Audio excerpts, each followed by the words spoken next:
আসসালামু আলাইকুম। এটিএন বাংলা সংবাদে সবাইকে স্বাগত জানাচ্ছি আমি আফরোজা রূপা। আজ ২১শে নভেম্বর সশস্ত্র বাহিনী দিবস। যথাযথ মর্যাদা ও উৎসাহ উদ্দীপনায় উদযাপিত হচ্ছে দিনটি। এ উপলক্ষে ঢাকা সেনানিবাসে শিখা অনিবনে শ্রদ্ধা জানিয়েছেন রাষ্ট্রপতি মোহাম্মদ শাহাবুদ্দিন ও প্রধান উপদেষ্টা ডক্টর মোহাম্মদ ইউনূস। প্রথমে সকাল ৮:১৮টার দিকে শিখা অনিবনে শ্রদ্ধা জানান রাষ্ট্রপতি। এ সময় মহান স্বাধীনতা যুদ্ধে সশস্ত্র বাহিনীর শহীদদের স্মৃতির প্রতি গভীর শ্রদ্ধা জানিয়ে কিছুক্ষণ নীরবে দাঁড়িয়ে থাকেন তিনি। এ সময় বিয়োগলে করুণ সুর বাজানো হয়। সেখানে রাখা দর্শনার্থী বইতেও সই করেন রাষ্ট্রপতি। এরপর সকাল ৮:৩০টায় শিখা অনিবনে শ্রদ্ধা নিবেদন করেন প্রধান উপদেষ্টা ডক্টর মোহাম্মদ ইউনূস।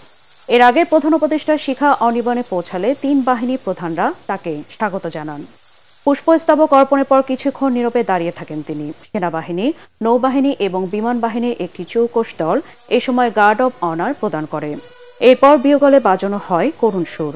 পরে সেনাপ্রধান জেনারেল ওয়াকারুজ্জামান, নৌবাহিনী প্রধান অ্যাডমিরাল মোহাম্মদ নাজমুল হাসান ও বিমান বাহিনী প্রধান air chief marshal Hasan Mahmud Khan নিজ নিজ বাহিনীর পক্ষ থেকে শিখা অনিবনে পুষ্পস্তবক অর্পণ করেন।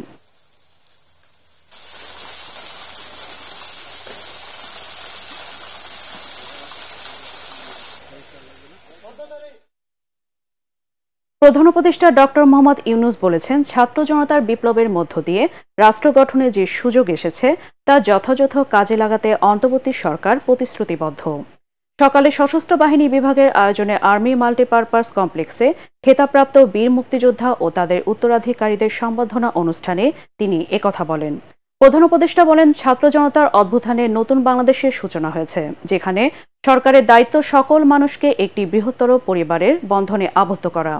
তিনি বলেন, পরিবারে মতভেদ থাকবে, বাকবিতণ্ডা হবে, কিন্তু কেউ কারো শত্রু হবে না। মত, ধর্ম, বর্ণ নির্বিশেষে সবাই সমান অধিকার পাবে নতুন বাংলাদেশে।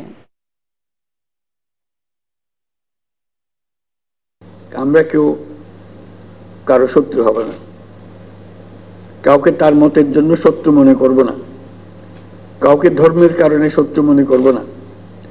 আমরা সবাই সমান, আমরা সবাই একই পরিবারের সদস্য। বৈষম্যহীন, শোষণহীন, কল্যাণময় এবং মুক্ত বাতাসের রাষ্ট্রের যে স্বপ্ন নিয়ে মুক্তিযোদ্ধারা দেশ স্বাধীন করেছিলেন, আমি তাদের সেই স্বপ্ন পূরণে অঙ্গীকারবদ্ধ।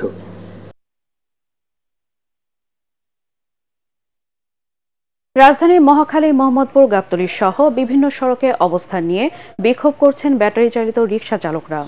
এতে বন্ধ হয়ে গেছে এইসব এলাকার যান চলাচল। ভোগান্তিতে পড়েছে শত শত মানুষ।